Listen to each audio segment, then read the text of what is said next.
जय हिंद फ्रेंड्स। तो जैसा कि हम लोग जेपीएससी के अकॉर्डिंग जेपीएससी में जो सिलेबस दिया गया है सीएनटी, ठीक है, मतलब छोटा नागपुर काश्तकारी अधिनियम 1908, उसको हम लोग जो है देख रहे थे। तो इससे पहले के वीडियोज में हम लोग अध्याय 6 तक देख चुके हैं, ठीक है। अध्याय 1 से लेकर के अध्याय 6 तक के जितने भी महत्वपूर्ण धाराओं का जो प्रबंध किया गया है सीएनटी एक्ट के तहत, उसको हम लोग जो है बेसिकली देख चुके हैं। आज हम लोग क्या करेंगे, अध्याय 7 यानी अध्याय 7 से लेकर के अध्याय 9 तक के जितने भी महत्वपूर्ण धाराओं का प्रबंध किया गया है सीएनटी एक्ट 1908 के तहत, उसको हम लोग महत्वपूर्ण धाराओं को जो है देखेंगे और उसको समझने की कोशिश करेंगे। इसमें कौन कौन से धाराएं महत्वपूर्ण हैं जो एग्ज़ाम की दृष्टि से, एग्ज़ाम के उद्देश्य से पूछा जा सकता है, ठीक है।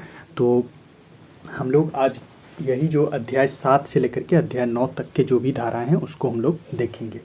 तो चलिए बिना किसी देरी के हम लोग वीडियो को शुरू करते हैं। इससे पहले आप सभी को बता दें कि अध्याय 1 से लेकर के अध्याय 6 तक का जो भी महत्वपूर्ण धाराओं का जो वीडियो है वो उसका जो लिंक है इस वीडियो के डिस्क्रिप्शन बॉक्स में मिल जाएगा। आप वहाँ से जा कर के उन वीडियोज़ को देख सकते हैं, समझ सकते हैं, ठीक है। बहुत ही महत्वपूर्ण टॉपिक है। इससे बेसिकली क्या है कि 5 प्रश्न जो है 5 प्रश्न सीएनटी एक्ट 1908 का जो अध्याय है उससे पूछा जाएगा। 5 प्रश्न मतलब टोटल 10 मार्क्स का क्वेश्चन जो है इससे बनेगा, ठीक है।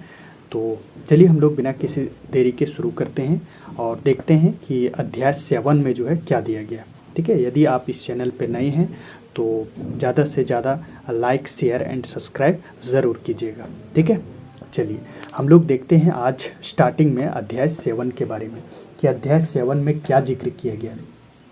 तो देखिए अध्याय 7 में जो है केवल बेस में आपको ये याद रखना है कि अध्याय 7 में क्या है, ठीक है। डायरेक्ट क्वेश्चन यहाँ से बनता है कि अध्याय 7 में क्या जिक्र किया गया है और उसके अंतर्गत जो भी धाराओं का जो प्रबंध किया गया है, महत्वपूर्ण धाराओं को केवल हम लोग देख रहे हैं। पूरा धाराओं को पढ़ना पॉसिबल नहीं है क्योंकि 271 धाराएँ जो है छोटा नागपुर काश्तकारी अधिनियम 1908 के तहत है, ठीक है। तो चलिए अध्याय 7 में क्या प्रावधान है। तो देखिए अध्याय 7 में जैसा कि आप यहाँ पे देख पा रहे हैं कि अध्याय 4 तथा अध्याय 6 से छूट प्राप्त भूमि के बारे में उल्लेख यहाँ पे किया गया, ठीक है। तो जैसा कि आप यहाँ पे पढ़ चुके हैं कि अध्याय 4 में क्या है, तो अध्याय 4 में जो है हम लोग रैयत के बारे में पढ़ रहे थे कि रैयत का जो परिभाषा है सीएनटी एक्ट के तहत, उसमें जो भी बंदोबस्त रैयत की जो परिभाषा डिफाइन किया गया उसको हम लोग देख चुके हैं। अध्याय 7 में क्या देखे थे, तो अध्याय 7 में जो भी अनाधिभोगी रैयत होता था उसमें जो भी लगान या पट्टा का जो प्रबंध किया गया था, कितना लगान वृद्धि करना है या फिर अनाधिभोगी रैयत की जो बेदखल का जो आधार है उसको हम लोग बेसिकली देख चुके थे।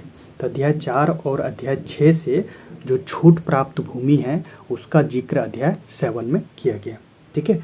तो इसके अंतर्गत हम लोग देखेंगे अध्याय जो 7 है उसमें धारा नंबर 43 यानी कि 43 इम्पोर्टेंट है, इसको हम लोग समझते हैं इसमें क्या प्रावधान किया गया।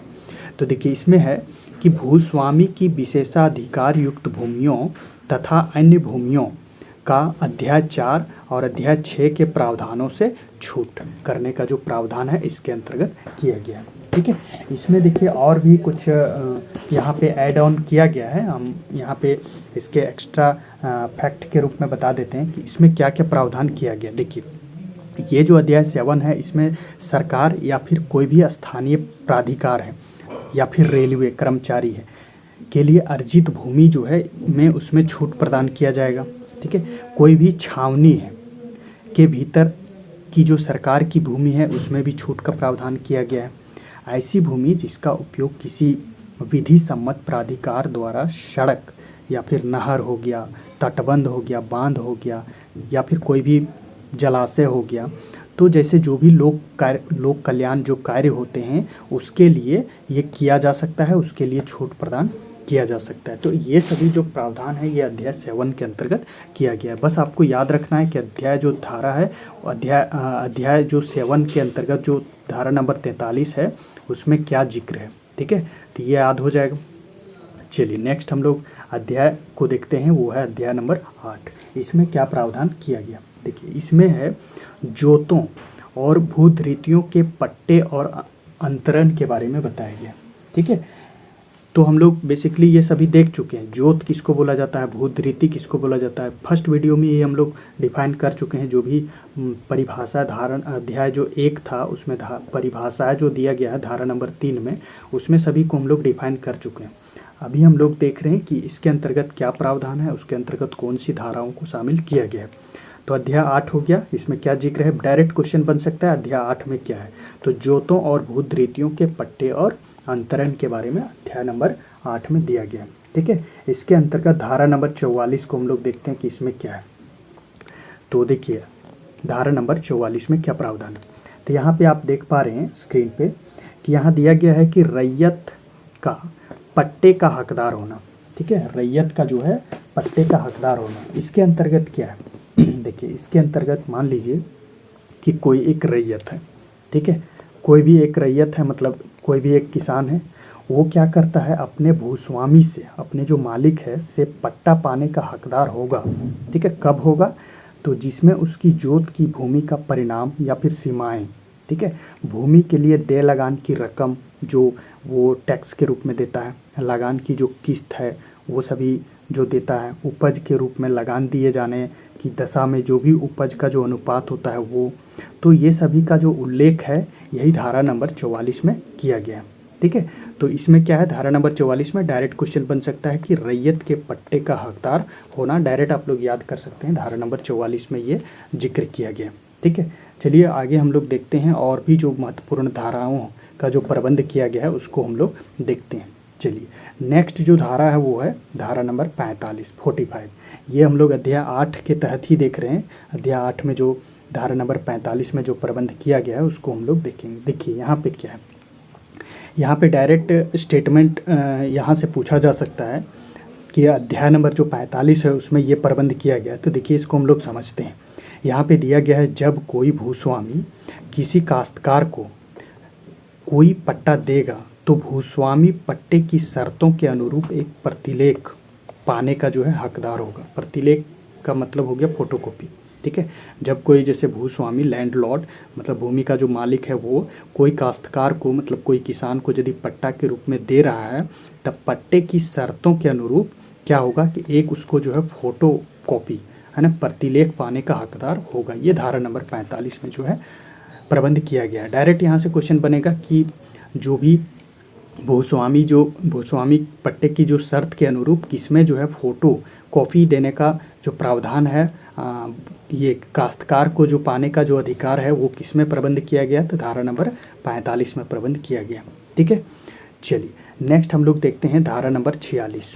ये इम्पोर्टेंट धारा है, धारा नंबर 46 जो कि पिछले KJPSC का जो एग्ज़ाम है उसमें पूछा गया है। ठीक है, देखिए ये थोड़ा डिटेल में आपको बुक से पढ़ लेना है। हम यहाँ पे बस केवल इसका प्रावधान जो महत्वपूर्ण है वो हम लोग डिस्कस करेंगे, क्योंकि ये जो धारा है इम्पोर्टेंट है। आप बुक से भी इसको देख लीजिएगा, उड़ान बुक हम लोग प्रीफर किए हुए हैं। तो देखिए इसमें क्या है, धारा नंबर 46 में रैयत द्वारा अपने अधिकारों के अंतरण पर प्रतिबंध। ठीक है, ये जिक्र यहाँ पे किया गया है। तो देखिए इसमें कुछ यहाँ पे और भी डिफाइन किया गया है, बहुत सारे पॉइंट्स को यहाँ पे दिए गए हैं, डील किया गया है।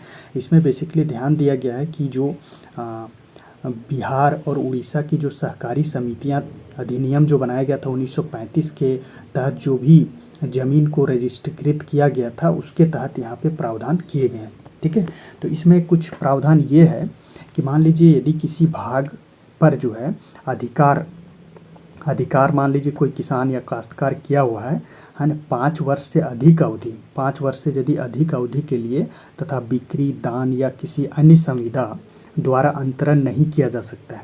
ठीक है, 5 वर्ष से अधिक अवधि के लिए उसमें क्या है कि उसमें कोई भी काश्तकार या कोई रैयत जो है उनके द्वारा जोत या फिर किसी भाग पर अधिकार का जो है 5 से अधिक वर्ष की अवधि के लिए कोई भी विक्रय या फिर यदि दान कर रहा है तो दान या किसी अन्य संविदा के द्वारा अंतरण नहीं किया जा सकता है।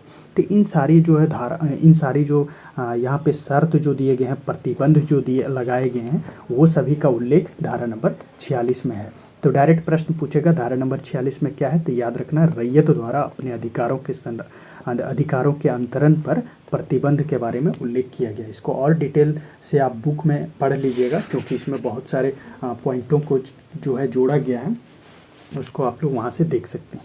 चलिए नेक्स्ट जो है अध्याय जो 8 हम लोग देख रहे हैं, अध्याय 8 के अंतर्गत वो नेक्स्ट धारा वो है 47, जो कि स्क्रीन पे आप यहाँ पे देख पा रहे हैं। तो 47 नंबर में डायरेक्ट क्वेश्चन बनेगा कि धारा नंबर 47 में जो है वो क्या प्रावधान है। ठीक है, CNT एक्ट के धारा 47 में क्या प्रावधान किया गया है, तो देखिए यहाँ पे दिया गया है, न्यायालय के आदेश के अधीन रैयती अधिकार के विक्रय पर प्रतिबंध लगाया गया। ठीक है, यानी कि इसका जो उल्लेख है, न्यायालय के आदेश के अधीन रैयती अधिकार के विक्रय पर प्रतिबंध पर जो है उल्लेख यहाँ पे किया गया। इसमें देखिए इसमें क्या क्या प्रावधान है, तो इसमें यह है कि किसी न्यायालय के द्वारा, है ना, कोई भी कोर्ट है, मान लीजिए हाई कोर्ट है, तो किसी हाई कोर्ट के द्वारा किसी रैयत के जोत, ठीक है, जो रैयत होता है, रैयत जैसा कि हम बता ही चुके हैं, रैयत किसको बोला जाता है। फर्स्ट जब हम लोग पढ़ रहे थे, फर्स्ट में जो भी परिभाषाएं जो दिया गया था काश्तकारों के वर्ग के अंतर्गत, उसमें रैयत को डिफाइन किया गया था। रैयत के अंतर्गत वैसे व्यक्ति को शामिल किया जाता है जिन्हें खेती करने के लिए भूमि धारण करने का अधिकार प्राप्त हो। तो वही जो है यहाँ पे बताया गया है कि किसी न्यायालय के द्वारा किसी रैयत के जोत या फिर किसी भाग में अधिकार के विक्रय के लिए कोई आदेश जो है पारित नहीं किया जाएगा। ठीक है, तो इसमें जो है ये प्रावधान है। और भी इसमें कुछ आदेश पारित किया जा सकता है। वो कौन कौन से आदेश हैं जो न्यायालय के द्वारा पारित किया जा सकता है, तो देखिए इसमें है जोत के संबंध में बकाया लगान की वसूली के लिए जो है आदेश प्राप्त किया जा सकता है। ठीक है, क्या है, तो लगान की वसूली के लिए यहाँ पे आप डील कर सकते हैं, लगान की वसूली, लगान की वसूली के लिए ये इसके लिए जो है यहाँ पे क्या आदेश पारित किया जा सकता है न्यायालय के द्वारा। ठीक है, या फिर इसमें और भी कुछ पॉइंट ले सकते हैं, जैसे किसी उधार या फिर बैंक ऋण की वसूली के लिए।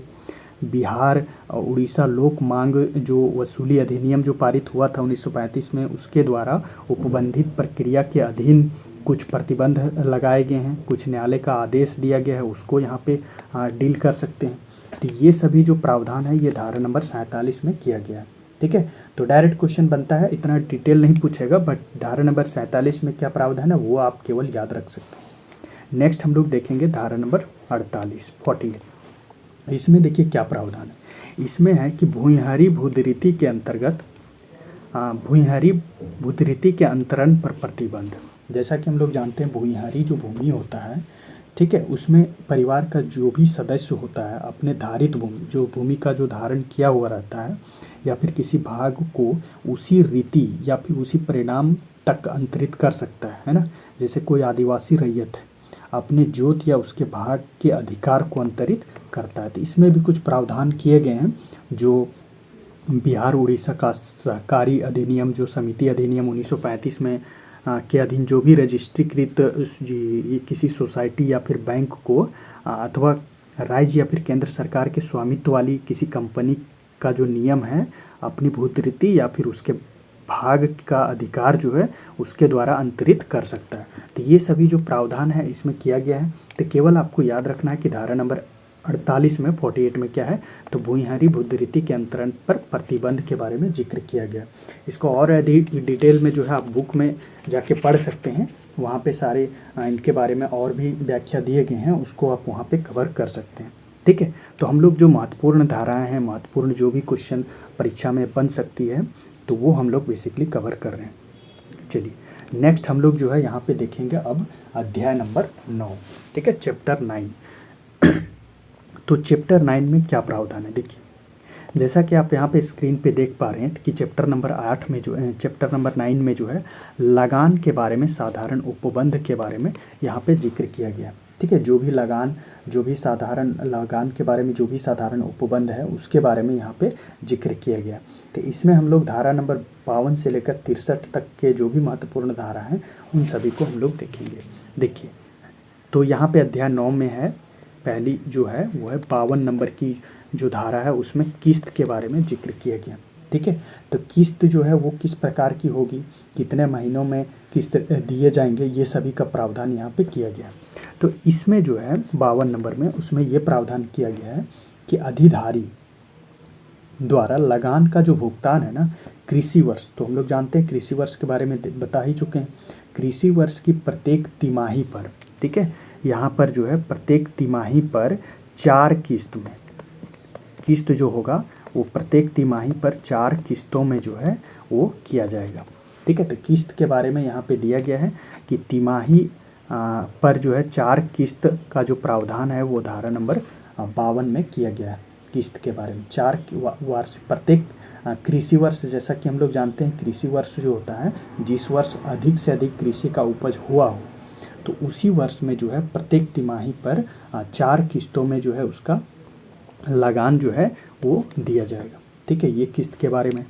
नेक्स्ट है धारा नंबर 53 इसमें क्या है, तो लगान भुगतान की रीतियाँ, ठीक है, उसके बारे में यहाँ पे प्रावधान किया गया है। तो देखिए इसमें क्या बोला गया, इसमें ये बोला गया है कि लगान का जो भुगतान है वो कचहरी में या फिर डाक मुद्रा देश, ठीक है, इसमें इंग्लिश में बोला जाता है मनी ऑर्डर, के द्वारा किया जा सकता है। ठीक है, तो ये जो लगान की जो भुगतान की रीतियाँ हैं ये कहाँ कहाँ किया जा सकता है, एक तो कचहरी में, ठीक है, कचहरी हो गया, या फिर क्या हो गया डाक, है ना, मनी ऑर्डर के रूप में जो है वो किया जा सकता है। तो ये सभी जो है यहाँ पे लगान की जो भुगतान की रीतियाँ हैं उसमें ये प्रावधान किए गए हैं, कचहरी और मनी ऑर्डर के द्वारा किया जा सकता है जो भी लगान का भुगतान हो। तो ये जो है धारा नंबर 53 में 53 में यहाँ पे जिक्र किया गया। बस आपको ये ध्यान रखना है कि धारा नंबर 53 में क्या है। चलिए नेक्स्ट हम लोग देखते हैं धारा नंबर 54, उसमें क्या प्रावधान है। तो धारा नंबर 54 में जो है लगान तथा उसके ब्याज के लिए रसीद, ठीक है, इसके बारे में यहाँ पे प्रावधान किया गया। तो देखिए इसमें क्या है, भूस्वामी है, मान लीजिए कोई एक भूस्वामी है, लैंडलॉर्ड है, भूमि का मालिक है, तो भूस्वामी के द्वारा लगान या फिर उस पर ब्याज या दोनों का जो भुगतान प्राप्त होने पर एक हस्ताक्षरित रसीद अभिधारी को दिया जाएगा। ठीक है, मतलब कि जो भी काश्तकार है, जो भी रैयत है, यदि किसी भूस्वामी के द्वारा जो भी लगान या फिर ब्याज के स्वरूप जो भी भुगतान प्राप्त करता है यदि, तो उसके लिए क्या है, उसका साइन के साथ साथ उसमें जो है रसीद देने का भी यहाँ पे प्रावधान किया गया है। ठीक है, तो ये सभी जो है यहाँ पे धारा नंबर 54 में है कि लगान और उसके ब्याज के लिए रसीद का जो प्रावधान है वो इसके तहत किया गया है। तो ये हो गया धारा नंबर 54। चलिए नेक्स्ट हम लोग देखते हैं महत्वपूर्ण धारा, वो है 58। इसमें क्या है, लगान का बकाया उस पर ब्याज, ठीक है, लगान का बकाया एवं उस पर ब्याज, जो भी लगान का बकाया रह गया और उस पर कितना इंटरेस्ट लगेगा वो जो है धारा नंबर 58 में बताया गया। देखिए इसमें क्या क्या प्रावधान, इसमें ये प्रावधान है कि यदि कोई व्यक्ति, है ना, देय तिथि मतलब जो निर्धारित तिथि दिया गया है को सूर्यास्त के पूर्व लगान का भुगतान नहीं किया गया उनके द्वारा, तो उसे लगान का बकाया समझा जाएगा। ठीक है, मतलब कि जो भी तिथि दिया गया है उसके पूर्व यदि वो लगान नहीं चुकाया तो वो जो है वो लगान बकाया समझा जाएगा। तो उसके तहत क्या है, तो उसके तहत ये है कि लगान की जो बकाया राशि पर अधिकतम जो है ना, मैक्सिमम वो 6.25% वार्षिक दर से साधारण ब्याज, ठीक है, ध्यान रखिएगा, वार्षिक दर से जो है साधारण ब्याज के द्वारा जो है उस पर क्या किया जाएगा, ब्याज जो है वसूला जाएगा। तो ये परसेंट ध्यान रखिएगा कि कितना परसेंट जो है उस पर लगान वसूला जाएगा। तो 6.25% सिंपल इंटरेस्ट यानी साधारण ब्याज की दर पर जो है उससे लगान वसूला जाएगा। तो 58 नंबर धारा में वही था, लगान का बकाया और उस पर जो ब्याज है वो, इसके बारे में यहाँ पे प्रावधान किया गया। ठीक है, चलिए नेक्स्ट धारा जो है हम लोग इम्पोर्टेंट धारा वो है 61 में क्या दिया गया। तो देखिए 61 में ये दिया गया है कि वस्तु रूप में देय लगान का रूपांतरण, इसके बारे में यहाँ पे बताया गया। तो देखिए इसमें क्या है, इसमें कुछ यहाँ पे पॉइंट दिए गए हैं, उसको हम बताते हैं कि इसमें ये प्रावधान है कि यदि कोई भूधारक द्वारा लगान वस्तु रूप में दिया जाता है, मतलब कि कोई वस्तु के रूप में यदि लगान जो है दे रहा है कोई भूधारक हो, तो इसे जो है धन लगान के रूप में रूपांतरित करने हेतु उपायुक्त या किसी राजस्व कर्मचारी के पास आवेदन देगा। ठीक है, यदि मान लीजिए कि कोई भी जो है वस्तु स्वरूप कोई भी भूधारक जो है लगान के रूप में क्या कर रहा है कि यदि कोई धन को, या फिर वस्तु को ही लगान के रूप में दे रहा है तो उसको सबसे पहले क्या करना होगा, उपायुक्त के पास जो है या फिर राजस्व अधिकारी के पास उसको एक एप्लीकेशन देना होगा। ठीक है, यहाँ पे हम लिख देते हैं आवेदन। आवेदन देकर ही जो है वो क्या करेगा, वस्तु को जो है लगान के रूप में दे सकता है। ठीक है, तो ये जो है धारा नंबर 61 में ये प्रावधान किया गया है। चलिए नेक्स्ट हम लोग देखते हैं। एक सेकेंड, नेक्स्ट क्या है, तो नेक्स्ट में जो है, एक सेकेंड,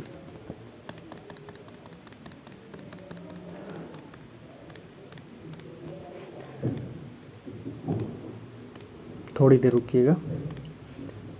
तो यहाँ पे हम लोग जो है, चलिए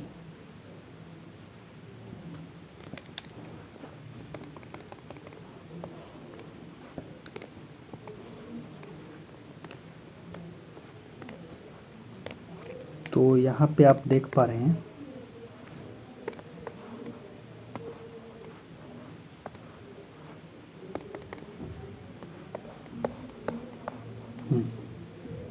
थोड़ा यहाँ पे ये टेक्निकल प्रॉब्लम हो गया। ठीक है, एक सेकेंड,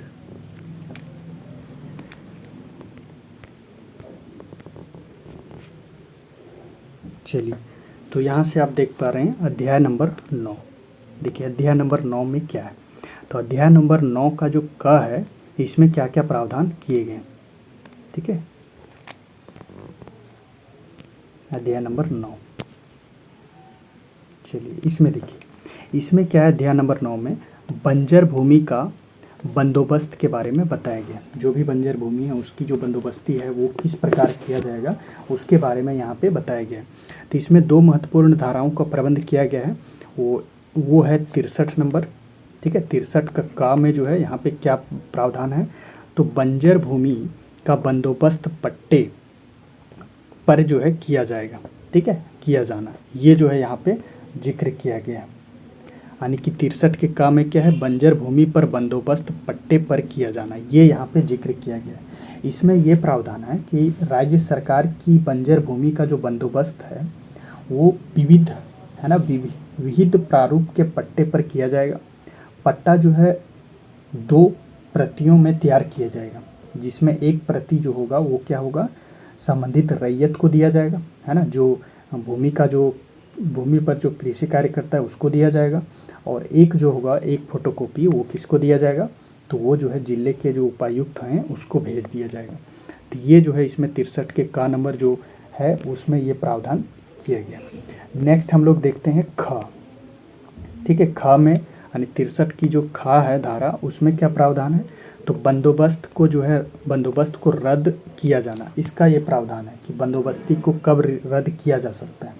तो इसमें ये प्रावधान है कि यदि, है ना, ऊपर में जो 63 के का में हम लोग जो ये दिए हैं पट्टे का जो बंजर भूमि का जो बंदोबस्ती है वो उसके तहत कि यदि उपरोक्त रीति में बंदोबस्त की किसी भूमि पर बंदोबस्त की तारीख से 5 वर्ष की समाप्ति अवधि में खेती यदि नहीं किया गया हो या फिर उसका संक्रमण किया गया हो, तो जिले के उपायुक्त, है ना, जिले के उपायुक्त जो है बंदोबस्त को अपास्त करने तथा ऐसी भूमि को पुनः बंदोबस्त करने के लिए स्वतंत्र होगा। कहने का मतलब, यदि मान लीजिए यदि जो है कोई यदि रैयत जो है 5 वर्ष या फिर इससे अधिक तक उसमें कोई भी कृषि कार्य नहीं किया हो, ठीक है, तो क्या करेगा, उपायुक्त जो है उसको ऐसी जो भूमि है उसको क्या करेगा, पुनः बंदोबस्त करने के लिए वो स्वतंत्र रहेगा, वो पुनः बंदोबस्त कर सकता है।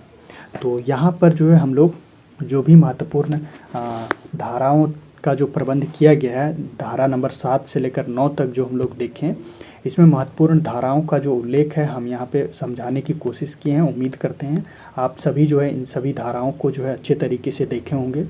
थोड़ी सी टेक्निकल प्रॉब्लम हो गई, उसके लिए क्षमा चाहते हैं। तो नेक्स्ट जो भी धारा या फिर अध्याय जो रह गए हैं उसको हम लोग नेक्स्ट वीडियो में कवर करेंगे। ठीक है, तब तक अपना ख्याल रखिएगा, और यदि आप इस चैनल पे नए हैं तो चैनल को ज़्यादा से ज़्यादा लाइक, शेयर एंड सब्सक्राइब कीजिएगा। ठीक है, मिलते हैं नेक्स्ट वीडियो में, तब तक अपना ख्याल रखिएगा। जय हिंद।